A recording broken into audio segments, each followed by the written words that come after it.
Hello friends, வணக்கம். Welcome to the static GK bytes. So நம்ம static GK பைட்ஸ்ல SSC எக்ஸாமுக்கு தேவையான முக்கியமான டாபிக்ஸ் தான் பார்த்துட்டு இருக்கோம். ஸோ அதே மாதிரி இன்னைக்கும் முக்கியமான டாபிக் எடுத்துட்டு வந்திருக்கேன். ஸோ அதுல ஃபர்ஸ்ட் பாத்தீங்க அப்படின்னா ஹிந்துஸ்தானி அண்ட் கர்நாடிக் மியூசிக். இது ரிலேட்டடா உங்களுக்கு எக்ஸாம்ல கொஸ்டின் கேட்கறாங்க அப்படின்னு பாத்தீங்கன்னா ஆர்ட் அண்ட் கல்ச்சர் ரிலேட்டடா உங்களுக்கு கட்டாயம் கொஸ்டின் வரும். அதுலயும் பர்டிகுலரா நான் இப்போ ரீசெண்டா ஒன்னு சர்ச் பண்ணேன். இது வந்துட்டு இப்போ ரீசெண்டா இந்த வருஷம் 2024 நடந்த சிஹெச்எஸ்எல் கொஸ்டின். அதுல கர்நாடிக் மியூசிக் அப்படின்னு நான் சர்ச் பண்ணேன். கர்நாடிக் அப்படின்னு சர்ச் பண்ணேன். கிட்டத்தட்ட 12 ரெஸ்பான்ஸ் இருக்கு. அப்போ கர்நாடிக் மியூசிக், ஹிந்துஸ்தானி மியூசிக் இது ரிலேட்டடா உங்களுக்கு கட்டாயம் கொஸ்டின்ஸ் வரும். ஸோ அதுல என்னென்ன இருக்குங்கிறத நம்ம டீட்டெயில்டா பார்க்கலாம். இன்னைக்கு வந்து கொஞ்சம் கொஞ்சமா பார்ப்போம். சரியா? இது வந்து நம்ம ஒரே வீடியோல போட்டாலும் உங்களுக்கு கஷ்டமா இருக்கும். அதனால இதை பத்தின டீட்டெயில்ஸ் கொஞ்சம் கொஞ்சமா பார்க்கலாம். அது மட்டும் இல்லாம ஸோ இப்படி இன்னைக்கு வந்துட்டு நம்ம ஹிந்துஸ்தானி மியூசிக்கும் கர்நாடிக் மியூசிக்கும் என்ன அப்படிங்கறத தெரிஞ்சுக்கலாம். அடுத்த வீடியோல இந்த கர்நாடிக் மியூசிக்கிலேயே நிறைய வரும், நிறைய ராகாஸ் வரும், நிறைய டிவிஷன்ஸ் எல்லாம் வரும். ஸோ அதெல்லாம் ஒன்னொன்னா ஒவ்வொரு நாளைக்கு நம்ம கொஞ்சம் கொஞ்சமா பார்த்துட்டே வரலாம். சரியா? இது ஒரேடியா படிச்சா கண்டிப்பா ஞாபகம் வச்சுக்க முடியாது. கொஞ்சம் கொஞ்சமா அப்படி பிரிச்சு பிரிச்சு நம்ம ஞாபகம் வச்சுக்கலாம். ஓகேவா? ரொம்ப ரொம்ப முக்கியமானது. ஸோ ஃபர்ஸ்ட் பாருங்க, ஹிந்துஸ்தானி மியூசிக்கும் கர்நாடிக் மியூசிக்கும் என்ன டிஃபரன்ஸ். அதோட பேசிக்கே பாத்தீங்கன்னா ஹிந்துஸ்தானி வந்து நார்த் இந்தியா, கர்நாடிக் வந்து சவுத் இந்தியா. இது ஃபர்ஸ்ட் பாயிண்ட். அடுத்து பாத்தீங்கன்னா அது எங்க இருந்து உருவாயிருக்கு, அதோட ஒரிஜின் எது அப்படின்னு கேக்குறாங்கன்னா நம்ம இந்தியா தான் ஒரிஜின். கர்நாடிக் மியூசிக்கு இந்தியா தான் ஒரிஜின். பட் இந்த ஹிந்துஸ்தானி மியூசிக் வந்துட்டு அரப், பெர்ஷியன், ஆப்கான் இந்த மூணுல இருந்தும் அது இன்ஃபுளுன்ஸா இருக்கும். சரியா? இந்த கொஞ்சம் பாத்தீங்கன்னா கொஞ்சம் அரப் கல்ச்சர் இருக்கும், பெர்சியன் கல்ச்சர் இருக்கும், ஆப்கான் கல்ச்சர் இருக்கும். நமக்கு தெரியும். ஸோ அரபோட இன்வேஷன் இருந்திருக்கும், அப்புறம் பெர்ஷியன் இன்வேஷன், ஆப்கான் இன்வேஷன். ஓகேவா? பாபர் இவங்கெல்லாம் எல்லாரும் கேள்விப்பட்டிருப்பீங்க. பாபர்லாம் இந்த டர்க்கி அந்த ரிலேட்டடா வருவாங்க. So Delhi sultanate, Mughal empire. So இந்த மாதிரி நிறைய பேர் வந்து வெளியே இருந்து உள்ள வந்ததுனால ஸோ அவங்களோட influence Arab, Persian and Afghan அவங்களோட இன்ஃபுளுன்ஸ் வச்சு இந்த ஹிந்துஸ்தானி மியூசிக் இருக்கும். But Carnatic totally Indian origin தான். இண்டிஜீனியஸ் ஏன் கொடுத்துருக்காங்கன்னா இண்டிஜீனியஸ்னா அதோட பிறப்பிடமும் நம்ம இதுதான். ஓகே, அது பிறப்பிடம்னு சொல்லலாம், நேட்டிவ். முழுக்க முழுக்க அதோட ஒரிஜினே இங்கதான், இந்தியால தான் கம்ப்ளீட்டா. அதுக்கப்புறம் இம்ப்ரோவைசேஷன் அலோடு. ஓகே, இங்க வந்து ஹிந்துஸ்தானிக் மியூசிக்ல இம்ப்ரூவ் ஆயிட்டே இருக்கு. பட் நமக்கு Carnatic music no scope for improvisation, no improvisation. Okay, இது பேசிக். அடுத்து பாத்தீங்கன்னா இங்க இன்ஸ்ட்ருமெண்ட்டும் முக்கியம், அதே நேரத்துல வோக்கல் மியூசிக்கும் முக்கியம். பாடுறதும் முக்கியம், பாடுறதும் முக்கியமான ஒரு ரோல் பிளே பண்ணும். அதே மாதிரி இன்ஸ்ட்ருமெண்ட் இசைக்கிறதுமே ஈக்குவலா, பாடுறது எவ்வளவு முக்கியமோ இன்ஸ்ட்ருமெண்ட் இசைக்கிறதும் அதே. பட் நம்மளோட கர்நாடிக் பாத்தீங்கன்னா completely vocal music. Carnatic singers நம்ம நிறைய பேர் பார்த்திருப்போம். ஸோ அவங்கெல்லாம் வந்து ஒரு பிக்சர், ஒரு படம் கூட ஞாபகம் வருது, வடிவேலு காமெடியில கூட அந்த நாக்க வெளியே காமிச்சிட்டு இது பண்ணுவாங்கல்ல. ஸோ அந்த காமெடியில பாருங்க ஃபுல் அண்ட் ஃபுல்லாவே வோக்கல் தான். ஓகே, ஒன்லி வாய்ஸ் வச்சுதான், பாட்டு வச்சுதான், பாடுறத வச்சுதான் இந்த கர்நாடிக் மியூசிக்கே எம்பசைஸ், அதுதான் அதிகமா அழுத்துறாங்க, பாட்டை வச்சு. பட் இங்க ஹிந்துஸ்தானில போத் இன்ஸ்ட்ருமெண்ட் அண்ட் வோக்கல், தாளம் இசைக்கிறாங்கல்ல, இன்ஸ்ட்ருமெண்ட் வாசிக்கிறாங்கல்ல, அதுவும் முக்கியம். அதே மாதிரி வோக்கலும் முக்கியம், பாடுறதும் முக்கியம். அடுத்து பாத்தீங்கன்னா இந்த ஹிந்துஸ்தானில டோட்டலா 6 பிரின்சிபல் ராகாஸ் இருக்கு. அது என்னென்னங்கிறது நம்ம அடுத்தடுத்து பார்க்கலாம். ஹிந்துஸ்தானில 6 இருக்கு, கர்நாடிக்ல 72 இருக்கு. 72ல ஏதாவது முக்கியமானது சிலது மட்டும் இருக்கும். ஸோ அதை நம்ம பட்டு பார்க்கலாம். ஓகேவா? ஸோ அப்ப இங்க 6, இங்க 72. அண்ட் இது வந்து mainly based on raga. Hindustani music வந்துட்டு ராகம்னு சொல்லுவாங்கல்ல, அந்த ராகத்தை பேஸ் பண்ணி தான் இருக்கு. பட் கர்நாடிக் மியூசிக் அப்படிங்கிறது தாளத்தை பேஸ் பண்ணி இருக்குது அப்படின்னு சொல்றாங்க. ஓகே, தாளம், ராகம் இதுக்கெல்லாம் என்னென்ன டிஃபரன்ஸ் சொல்லிட்டு நான் அடுத்தடுத்து ஃபியூச்சர்ல உங்களுக்கு கொண்டு வரேன். ஓகேவா? பட் ஹிந்துஸ்தானினா ராகா அண்ட் கர்நாடிக்னா தாளம். அப்புறம் பாத்தீங்கன்னா இது வந்து டைம்க்கு ஏத்தாப்புல வந்துட்டு சேஞ்ச் ஆயிட்டே இருக்கும் அப்படிங்கிற மாதிரி. அதாவது டைம்க்கு ஏத்தாப்புல அது அது வந்து அட்ஜஸ்ட் பண்ணிக்கும் அப்படிங்கிறாங்க. ஆனா இது வந்து கர்நாடிக்ன்றது பழங்காலத்து இது. அது வந்து இப்ப நமக்கு டைம்க்கு ஏத்தாப்புல எல்லாம் அதை மாத்த முடியாது. ஹிந்துஸ்தானிக்கு நம்ம மாத்திக்கலாம்னு சொன்னோம், ஆனா இங்க மாத்த முடியாது. அப்புறம் இதோட சில இன்ஸ்ட்ருமெண்ட்ஸ் பாத்தீங்கன்னா தப்லா, சாரங்கி, சித்தார், சந்தூர். ஓகே, தப்லா, சாரங்கி, சித்தார், சந்தூர் இதெல்லாம் வந்து நார்த் இந்தியன் இன்ஸ்ட்ருமெண்ட்ஸ் ஞாபகம் வச்சுக்கோங்க. வீணா, மிருதங்கம், மேண்டோலின் இதெல்லாம் நம்ம சவுத் இந்தியன், கர்நாடிக் ரிலேட்டடா வரும். கிளியரா? அடுத்து பாத்தீங்கன்னா இதுல நிறைய சப்ஸ்டைல்ஸ் இருக்குது, நிறைய கரனாஸ் வரும். ஓகேவா? கரனா அப்படிங்கிற சிஸ்டம் வந்துட்டு ஹிந்துஸ்தானில மட்டும்தான் உண்டு, நாட் கர்நாடிக்ல கிடையாது. நீங்க சவுத் இந்தியன்ல வந்துட்டு கரனா பார்க்கவே முடியாது. லக்னோ, குவாலியர் அந்த மாதிரி நார்த் இந்தியால தான் உங்களால கரனா பார்க்க முடியும், சவுத் இந்தியால கரனா பார்க்க முடியாது. இங்க வந்து ஒரே ஒரு பர்டிகுலர் ஸ்டைல் ஆஃப் சிங்கிங் தான் இருக்கு, ஒரே ஒரு பர்டிகுலர் ஸ்டைல் ஆஃப் சிங்கிங் இருக்கு. ஆனா இங்க நிறைய ஸ்டைல்ஸ் இருக்கு ஹிந்துஸ்தானில. அப்ப நம்ம ஹிந்துஸ்தானில தான் படிக்க வேண்டியது கொஞ்சம் எக்ஸ்ட்ரா வரும். இது கர்நாடிக்ல கொஞ்சம் சிம்பிளாவே படிச்சிடலாம். ஓகேவா? ஸோ அடுத்து பாத்தீங்கன்னா ஃப்ளூட்டும் வயலினும் வந்து ரெண்டுலயும் வரும். ஃப்ளூட் வந்துட்டு அதோட ஒரிஜினை பொறுத்து தானே, சரியா? அது நம்ம சவுத் இந்தியாலயும் மலை பிரதேசங்கள் இருக்கும், அங்க இருந்து ஃப்ளூட் கிடைச்சிருக்கலாம். ஸோ நார்த் இந்தியாலயும் இருக்கும். ஸோ அதனால ஃப்ளூட்டும் வயலினும் வந்து காமனா இருக்கு ரெண்டுலயுமே. ஓகே, ஸோ இது ஃபர்ஸ்ட். இது நம்ம ஆர்ட் அண்ட் கல்ச்சர்ல இன்னைக்கு ஒரு டீடைல் படிச்சிருக்கோம். ஆர்ட் அண்ட் கல்ச்சர்ல படிச்சிருக்கோம். அடுத்து அடுத்து பாத்தீங்கன்னா இன்னொன்னு ஜியோகிராஃபில ஒண்ணு படிக்க போறோம். ஒரு ஆர்ட் அண்ட் கல்ச்சர் படிச்சாச்சு. அடுத்து ஜியோகிராஃபில ரொம்ப சின்னதுதான், இப்போ பார்த்தலாம்.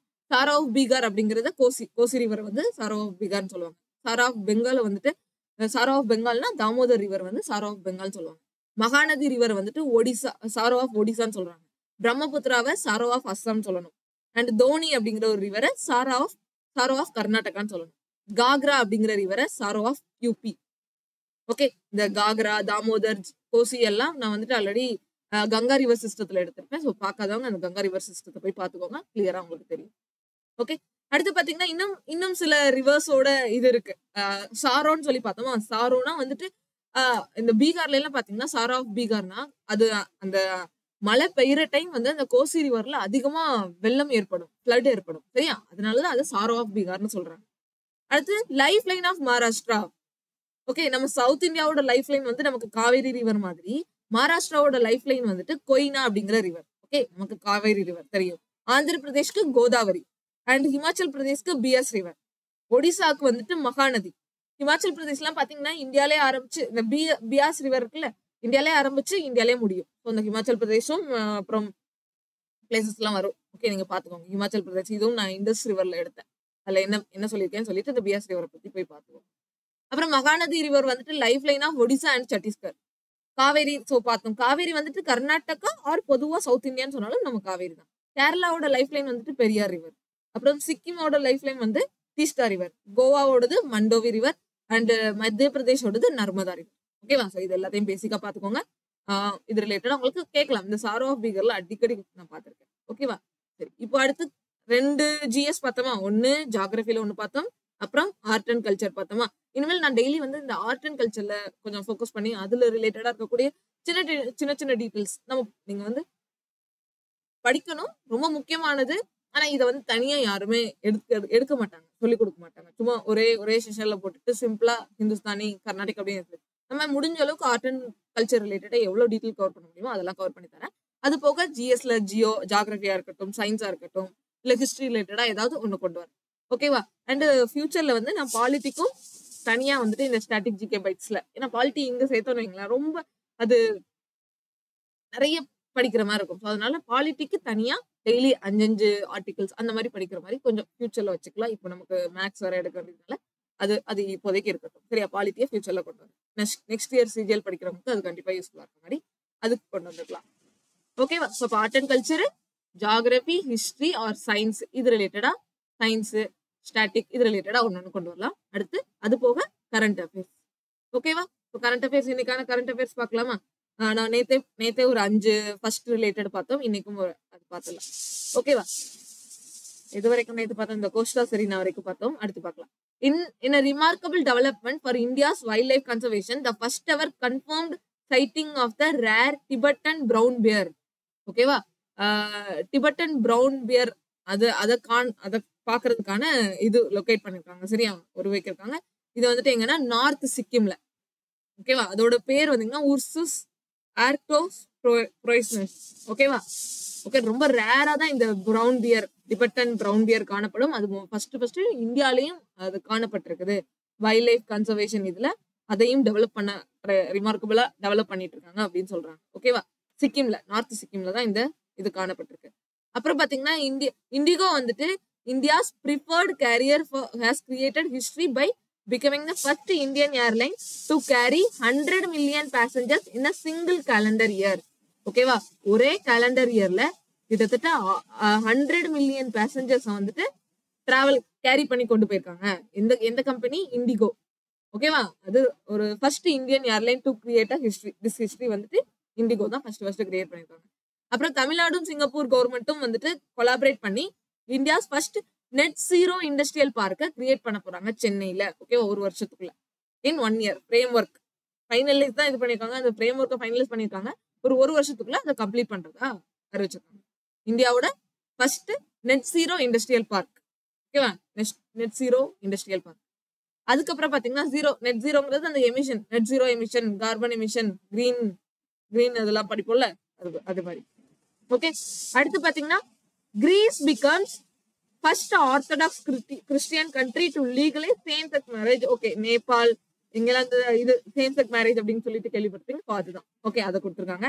அப்புறம் the world's first portable hospital அப்படிங்கிறது ஆரோக்கிய மைத்ரி எய்ட் கியூப். ஓகேவா, ஆரோக்கிய மைத்ரி எய்டு ஃபர்ஸ்ட் எய்ட்னு சொல்லுவோம்ல, அதே மாதிரி ஆரோக்கிய மைத்ரி எய்டு கியூப். இது வந்துட்டு குருகிராம்ல நிறுவப்பட்டிருக்கு, குருகிராம்ல அன்வைல் பண்ணப்பட்டிருக்கு. World first portable hospital. ஓகேவா, நம்ம நினைச்ச நேரத்துல யூஸ் பண்ணிக்கலாம், அந்த மாதிரியான ஒரு ஹாஸ்பிட்டல் தான் Aarogya Maitri aid cube. Okay, aid cube. ஓகேவா, சோ குருகிராம்ல இது பண்ணிருக்காங்க, கேட்க வாய்ப்பு இருக்கு, படிச்சுக்கோங்க. அடுத்து பாத்தீங்கன்னா அடுத்து வந்துட்டு ஸ்போர்ட்ஸ் ரிலேட்டடா பாத்தீங்கன்னா கட்டாயம் உங்களுக்கு ஒவ்வொரு கொஸ்டின் வந்துட்டு தான் இருக்கும். ஸ்போர்ட்ஸ் ரிலேட்டடா நீங்க பாத்தீங்கன்னா இன்னைக்கு வந்து சில இந்த வருஷம் ரிலேட்டடா, இந்த வருஷம் அடுத்து வரக்கூடிய இல்ல இந்த வருஷம் இப்ப நடந்துட்டு இருக்கக்கூடிய ரிலேட்டடா வென்யூஸ் பார்க்கலாம். ஓகேவா, ஃபர்ஸ்ட் பாத்தீங்கன்னா உமன்ஸ் ஏசியா கப் இப்ப ரீசெண்டா லாஸ்ட் வீக் தான் முடிஞ்சிருக்கும். இதுல வந்து ஸ்ரீலங்கா வின் பண்ணிருப்பாங்க, ஸ்ரீலங்கால தான் நடந்திருக்கும். ஓகேவா, ஸ்ரீலங்கால தான் நடந்திருக்கும், அதே மாதிரி ஸ்ரீலங்கா தான் வின் பண்ணிருப்பாங்க. Women's Asia cup 2024. அதே மாதிரி 2026 ஃபிஃபா வேர்ல்டு கப் ஃபைனல் வந்து ஃபிஃபா வேர்ல்டு கப் வந்து நியூயார்க்ல நடக்க போகுது. ஓகேவா, 2026 ஃபிஃபா வேர்ல்டு கப் நியூயார்க்ல நடக்க போகுது. அப்புறம் சவுதி அரேபியா வந்துட்டு ஃபிஃபா வேர்ல்டு கப் 2034 ஹோஸ்ட் பண்ண போறாங்க. 2026 வந்துட்டு நியூயார்க்கு, அப்புறம் 2034 வந்துட்டு சவுதி அரேபியா. அப்போ உங்களுக்கு ஒரு ஒர்க் 2030 எதுன்னு சொல்லி நீங்க பாக்கணும். ஓகே, இப்ப லாஸ்டா வந்து கத்தார்ல நடந்திருக்கும் தெரியுமா, ஃபிஃபா வேர்ல்டு கப் 2022 அந்த சம்திங் அந்த டைம்ல நடந்திருக்கும். அதுக்கப்புறம் 2026 நியூயார்க், 2034 சவுதி அரேபியா, அண்ட் 2030 யாரு அப்படிங்கறத சொல்லுங்க. அப்புறம் 2027 வேர்ல்டு டெஸ்ட் சாம்பியன்ஷிப் நடக்க போகுது. ஸோ அதாவது டெஸ்ட் சாம்பியன்ஷிப் வந்துட்டு இப்போ 2 வருஷம் ஃபுல்லா டெஸ்ட் விளையாடுவாங்க.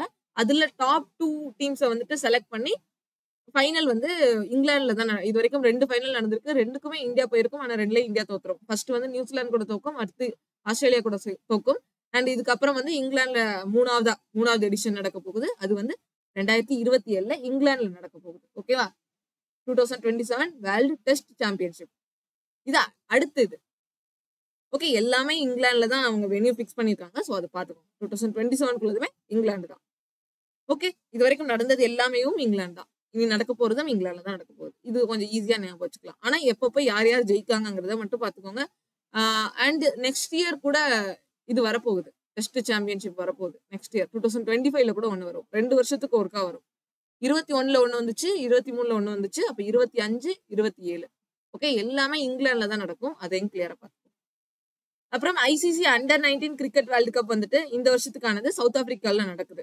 ஓகேவா, நடந்திருக்கும் நினைக்கிறேன், முடிஞ்சிருக்கும், செக் பண்ணிக்கோங்க.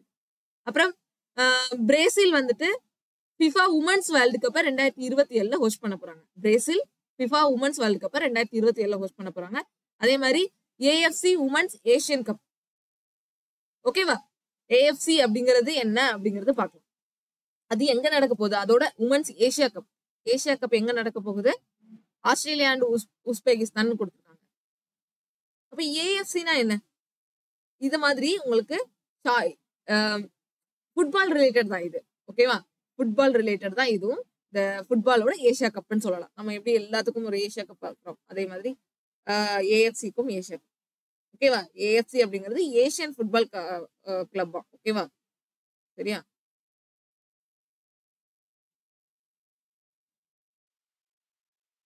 Asia cup, AFC Asian football confederation. ஓகேவா, ஏஎஃப்சி அப்படிங்கிறது ஏசியன் ஃபுட்பால் கன்ஃபெடரேஷன். சரியா, நானும் பார்த்து தான் சொன்னேன், கிளியர் பண்ணிக்கோங்க. ஏஎஃப்சிங்கிறது ஏசியன் ஃபுட்பால் கன்ஃபெடரேஷன். அடுத்து இது வந்து ஆஸ்திரேலியாலையும் உஸ்பெகிஸ்தான்லயும் நடக்க போகுது, உமன்ஸ் ஏசியா கப். அப்புறம் இந்தியா வந்துட்டு BWF world junior championship, BWF world junior சாம்பியன்ஷிப்பை ஹோஸ்ட் பண்ண போறாங்க. எங்கன்னா கவுஹாத்தில இருக்கக்கூடிய நேஷனல் சென்டர் ஆஃப் எக்ஸலன்ஸ் அப்படிங்கிற இடத்துல. பிடபிள்யூஎஃப்னா என்ன? Badminton world federation. ஓகேவா? Badminton world federation. ஸோ நிறைய இருக்கு. ஸோ இது அடுத்த செஷன்ல பார்க்கலாம். ஓகேவா? நான் உங்களுக்கு ஒரே ஒரு கொஸ்டின் மட்டும் கேட்டிருக்கேன். இது நீங்களே சொல்லுங்க.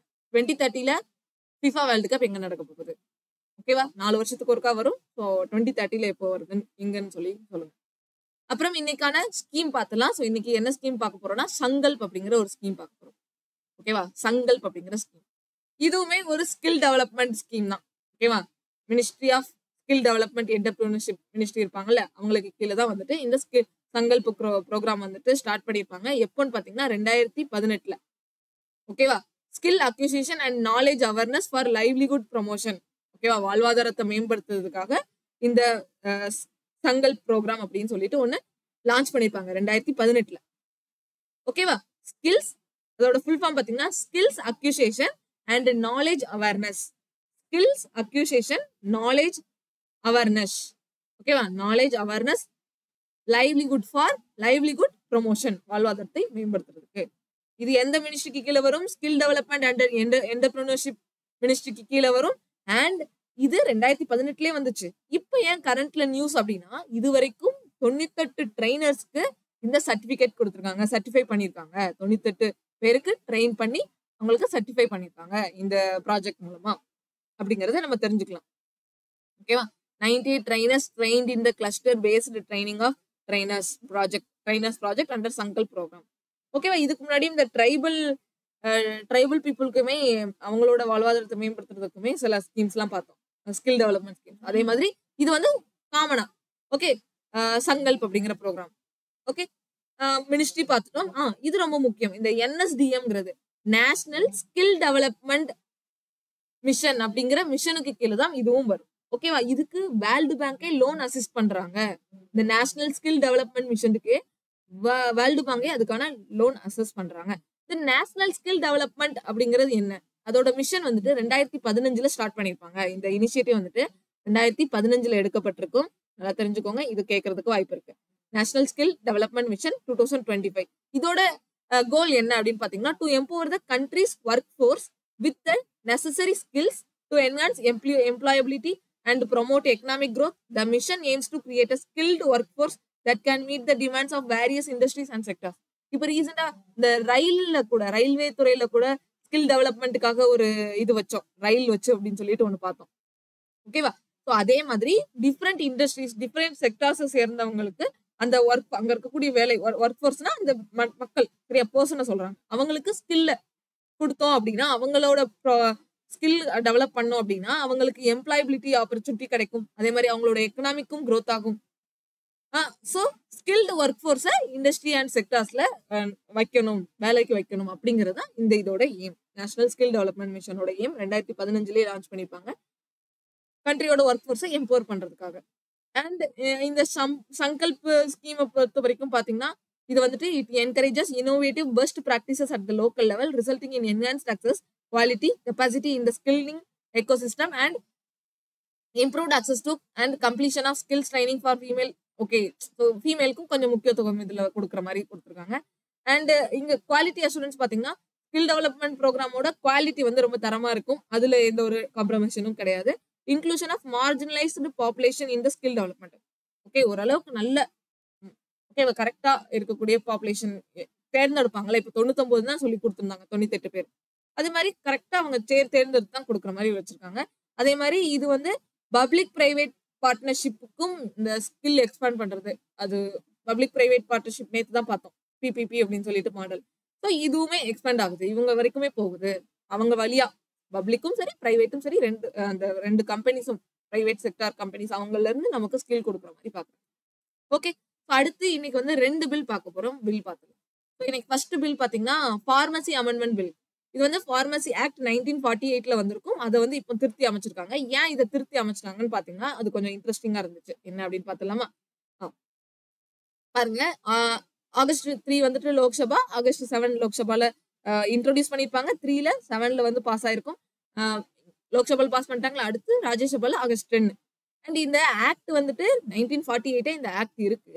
இப்போ என்ன திருத்தி அமைச்சாங்கன்னு பாத்தீங்கன்னா, இப்போ ஜம்மு காஷ்மீர் இருக்கு, ஜம்மு காஷ்மீர் ஃபார்மசி ஆக்ட் 2011 அப்படின்னு சொல்லிட்டு அந்த ஸ்டேட் பீப்புள் வந்துட்டு அந்த ஜம்மு காஷ்மீர் ஃபார்மசி ஆக்ட் அந்த ஃபார்மசி கவுன்சிலுக்கு கீழே வந்து போய் ரெஜிஸ்டர் பண்ணுவாங்க. இப்போ நர்ஸா இருக்கட்டும், பார்மசிஸ்டா இருக்கட்டும், இல்ல டாக்டரா இருக்கட்டும், எல்லாரும் அவங்க முடிச்சதுக்கு அப்புறம் டைரக்டா போய் அவங்களோட கவுன்சில்ல போய் பதிஞ்சிடும். சரியா? நம்ம எப்படி இப்போ எம்ப்ளாய்மெண்ட் இதுக்கு பதிகிறோம், அதே மாதிரி பார்மசி ஸ்டூடெண்ட்ஸ் இல்ல டாக்டர் ஸ்டூடெண்ட்ஸ் எல்லாரும் காலேஜ் முடிச்சதுக்கு அப்புறம் டைரக்டா கவுன்சில்ல போய் பதிஞ்சிடும். ஸோ அதே மாதிரி ஜம்மு காஷ்மீர் ஃபார்மசி ஆக்ட் படி அங்க பதிஞ்சவங்க இருப்பாங்கல்ல, ஓகே 2011 ஆக்ட் படி ஜம்மு காஷ்மீர்ல பதிஞ்சிருப்பாங்கல்ல, அவங்க எல்லாரையும் இந்த இப்ப ரீசெண்டா கூட அந்த ஆர்டிகல் 370 இதெல்லாம் நீக்கிருப்பாங்க. ஸோ இதுக்கப்புறம் இப்ப என்ன பண்றாங்கன்னா, இந்த ஜம்மு காஷ்மீர் ஃபார்மசி ஆக்ட் படி அங்க ரெஜிஸ்டர் பண்ணப்பட்ட எல்லா ஸ்டூடெண்ட்ஸையும் எல்லா அப்ளிகேஷன்ஸையும் இந்த ஃபார்மசி ஆக்ட் 1948க்குள்ள கொண்டு வர போறாங்க. ஓகேவா? Will be deemed to be register as a pharmacy under pharmacy act 1948. So இந்தியாவோட ஃபார்மசி ஆக்டுக்கு கீழே கொண்டு வந்துடுறாங்க. இதுக்கு முன்னாடி அந்த ஜம்மு காஷ்மீருக்குள்ளது தனியா இருந்திருக்கும். ஓகேவா? இப்பவும் இருக்கு, எல்லா ஸ்டேட்டுக்குமே தனித்தனியா ஒரு ஃபார்மசி ஆக்ட்லாம் உண்டு, அங்க ஃபார்மசி கவுன்சில் உண்டு, அங்க எல்லாம் இது பண்ணுவாங்க. பட் இங்க என்னன்னா, இங்க இருந்து 2011 இங்க இருந்து அவங்கள இங்க ஃபார்மசி ஆக்டுக்கு கீழே கொண்டு வர போறாங்க. ஓகேவா? Registration under the pharmacy act 1948 is mandatory to practise pharmacy in India. ஓகேவா? ரெஜிஸ்டர் பண்றது ஃபார்மசி ஆக்ட் 1948 படி அப்பதான் உங்களால ஃபார்மசி பிராக்டிஸே பண்ண முடியும். ஓகே, ஒரு மெடிக்கல் ஷாப் வைக்கணும் அப்படிதான் வைக்க முடியும் ரெஜிஸ்டர் பண்ணதுக்கு அப்புறம் தான். இந்த பில் என்ன ஸ்பெசிஃபை பண்றாங்கன்னா, Jammu and Kashmir act 2011 or possesses qualification prescribed under 2011 act will be deemed to registered. ஓகேவா? ஜம்மு காஷ்மீர் பீப்புளையும் இங்க ரெஜிஸ்டர் பண்ண போறாங்க, அவ்வளவுதான், சிம்பிள். ஓகேவா? அடுத்து பாத்தீங்கன்னா Anusandhan national research foundation bill. ஓகேவா? Anusandhan national research foundation bill அப்படிங்கிற ஒரு பில்ல வந்து இன்ட்ரோடியூஸ் பண்ணியிருக்காங்க. இது எதுக்கு கீழே வரும்னு பாத்தீங்கன்னா, science and engineering research board act 2008. ஓகேவா? இதுக்கு கீழே வரும். சயின்ஸ் அண்ட் இன்ஜினியரிங் ரிசர்ச் போர்டுன்னு இதுக்கு முன்னாடி இருந்துச்சு. Science and engineering research board அப்படின்னு சொல்லிட்டு ஒரு ஆக்ட் படி இந்த போர்டு இருந்திருக்கும். சரியா? இது science and engineering research board அப்படின்னு சொல்லிட்டு 2008 ஆக்ட் படி நிறுவிருப்பாங்க. அதை இப்போ டிசால்வ், அதை கலைச்சிட்டு புதுசா அனுசந்தன் நேஷனல் ரிசர்ச் ஃபவுண்டேஷன் பில்லுன்னு கொண்டு வந்திருக்காங்க. ஓகேவா? அனுசந்தன் நேஷனல் ரிசர்ச் ஃபவுண்டேஷன் இதை எக்ஸ்டாப்ளிஷ் பண்ணணும். பழைய போர்டை கலைச்சிட்டு, பழைய national engineering research science and research போர்டை கலைச்சிட்டு இப்போ புதுசா Anusandhan national research foundation form பண்றதுக்கான ஒரு பில் தான் பாஸ் பண்ணிருப்பாங்க. ஓகேவா? அப்ப இது ஆக்டா மாதிரி இருக்கும்ல. இதுக்கு முன்னாடி என்ன, science and engineering research board act வந்துட்டு 2008, அதுபடி science and engineering research board நிறுவிருப்பாங்க. அதை இப்ப கலைச்சிட்டு Anusandhan national research foundation act வந்து பாஸ் பண்ணிருக்காங்க. இதன் மூலமா Anusandhan national research foundation establish பண்ண போறாங்க. NRF அப்படின்னு சொல்லிட்டு எக்ஸ்டாப்ளிஷ் பண்ண போறாங்க. எக்ஸ்டாப்ளிஷ் பண்ணிருப்பாங்க. ஓகேவா? ஏன்னா 2023 தானே. பாத்தீங்களா? இந்த இதுதான் அதை வந்து டிசால்வ் பண்ணுது. பழைய போர்டை வந்து டிசால்வ் பண்ணிட்டு இப்போ புதுசா அனுசந்தன் நேஷனல் ரிசர்ச் ஃபவுண்டேஷன் சொல்லிட்டு ஒன்னு கிரியேட் பண்றாங்க. ஓகே, இவங்களோட ஃபங்க்ஷன் என்னன்னு பாத்தீங்கன்னா, ரிசர்ச், இனோவேஷன் அண்ட் என்டர்பிரினர்ஷிப்ல வந்துட்டு அதுக்கான ஹெல்ப் பண்றது, அதற்கு வந்து ப்ரொவைட் ஸ்ட்ராட்டஜிஸ் எல்லாம் வந்துட்டு ப்ரொவைட் பண்றது தான் இந்த NRF ஓட வேலை. Natural sciences, engineering technology, environmental and earth sciences, health and agriculture, science and technological information எல்லாமே இதுக்குள்ள வருது. நேச்சுரல் சயின்சஸ் வருது, இன்ஜினியரிங் அண்ட் டெக்னாலஜி வருது, என்விரான்மெண்ட் எர்த் சயின்ஸ் வருது, ஹெல்த் அண்ட் அக்ரிகல்ச்சர் வருது, சயின்டிபிக் ரிலேட்டடாகவும் வருது. ஓகேவா? எல்லாமே பார்த்துக்கோங்க, அவ்வளவுதான். இதுல என்ன பார்த்துக்கோம், ஃபார்மசி ஆக்ட் 1948க்கு கீழே அதை வந்து இப்போ ரீசெண்டா அமெண்ட் பண்ணியிருந்தாங்க. அது போக அனுசந்தன் நேஷனல் ரிசர்ச் ஃபவுண்டேஷன் பில்ல கிரியேட் பண்ணிருக்காங்க. ஓகேவா? ஸோ அந்த ஃபவுண்டேஷனை உருவாக்க போறாங்க. அதுதான் இதோட. ஸோ அவ்வளவுதான், இதோட இந்த செஷன் முடிச்சுக்கலாம். ரொம்ப டைம் எடுத்துருச்சு, இதோட முடிச்சுக்கலாம். தேங்க்யூ, பாய்.